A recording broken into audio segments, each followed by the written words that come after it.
வணக்கம் வணக்கம் மக்களே. பயிற்சி கொடுத்துல பயிற்சி எல்லாத்தையும் முடிச்சுட்டு நம்ம தோழர்கள் கூட கொஞ்ச நேரம் சிறிதளவு கட்டி போட்டுருந்தோம். நினைச்ச அளவு கலகலப்பான பேச்சுகள்லாம் இல்ல, சிம்பிளான கான்வர்சேஷனோட முடிச்சிட்டோம். வீட்டுக்கு கேடி எடுக்கலான்னு போனா நம்ம பயிற்சி கொடுத்துக்கு பக்காவா வந்து இந்த ஜோரோ கேடியை தொடரப்பதான் சர்ப்ரைஸ் அப்படின்ற மாதிரி அவரோட அழகிய முகத்தை கவர் பண்ணி தான் வீட்டு பக்கம் செல்வன்னு சொல்லி அவரோட பேக்ல இருந்து இருந்த துணியை வைத்து அவர் முகத்தை முழுவதும் கவர் செய்து விட்டு தான் அவர் கேடியை ஸ்டார்ட் பண்ண போனாரு. சும்மாலா சொல்ல விருப்பம் இல்ல ஜோரோ அவர்களே. 100% உங்களுக்கு அட்டகாசமா இருந்த காரணத்தினால தான் சேவிங்ஸ்ல போட்டேன்.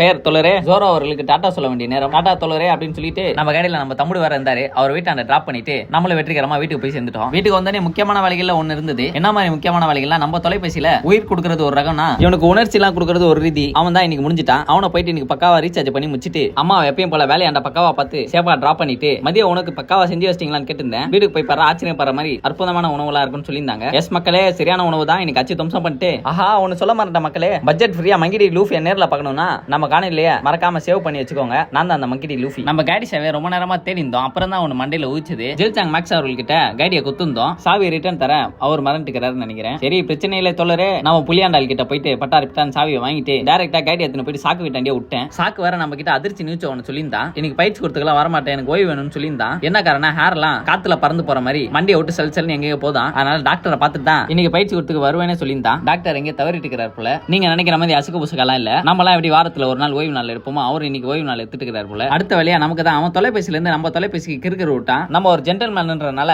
நம்ம தொலைபேசிக்கு வந்த முதல் காலையிலே அவனுக்கு ரெஸ்பான்ஸ் குத்துந்தோம். தொலைவே வீட்டாண்ட வந்து பயிற்சி கொடுத்து கூட்டு போகணும்னு சொல்லியிருந்தான். அவனை பிக் பண்ணிட்டு பயிற்சி கொடுத்து பக்காவா வந்துட்ட மக்களே. அச்சோ, இந்த வரிகள் சொல்லாம விட்டுட்டா ஒரே டுஸ்டம் தான். நம்ம சாக்கு தோழர் வீட்டுக்கு போயிருந்தோன்னா அன்பு நிறைஞ்ச ஒரு பூஸ்ட் தீன் வந்து கையிலேயே குத்துந்தான். மிக்க மகிழ்ச்சி அப்படின்னு சொல்லி அதை செல்னு உள்ள இருக்கிட்டேன். குடிச்ச பூஸ்ட் எங்கேயுமே அட்டாச் ஆயிடக்கூடாதுன்னு சொல்லி பயிற்சி எல்லாமே இன்னைக்கு வெறி கொண்டு தான் பண்ணியிருந்தோம். பயிற்சி எல்லாம் பண்ணி முடிச்சுட்டு கிளம்புறப்பதான் சம்திங் யோசனையில தான் இருந்தேன். நம்ம ஓய்வு நாள் எடுப்போமா வேணாமான்னு சொல்லி கண்டிப்பா எடுத்தே ஆகணுன்ற மாதிரி நம்ம கேடிக்கு வந்தேன். எரிபொருள் இல்லாம நடு ரோட்லயே நின்றுட்டான். என்னதான் இருந்தாலும் எரிபொருள் போடலான்னு பார்த்தா நம்ம தொலைபேசி ஓபன் பண்ணி ஜிபே பேலன்ஸ் பார்த்தா நம்ம சொல்ல வேண்டிய வேலைகள்லாம் இல்ல. உங்களுக்கே தெரியும். சாக்கு தம்புடு திரும்பி சாக்கு குத்துட்டாப்புல. அவங்க கிட்ட இருந்த சுச்சமான காசி நம்ம கையிலே குத்துட்டான். தம்முடுக்கு நன்றின்னு வார்த்தையில சொன்னா மட்டும் பத்தாது. நம்ம சாப்பிட்ற அத்தோல பாதி தரலான்னு தான் பார்த்தேன். கூட இல்லாத காரணத்தினால நம்ம சாப்பிட்டா அவனும் சாப்பிட்ட மாதிரி தான். நாளைக்கான காணொலியில பார்ப்போம். தனிச்சிருங்க மக்களே.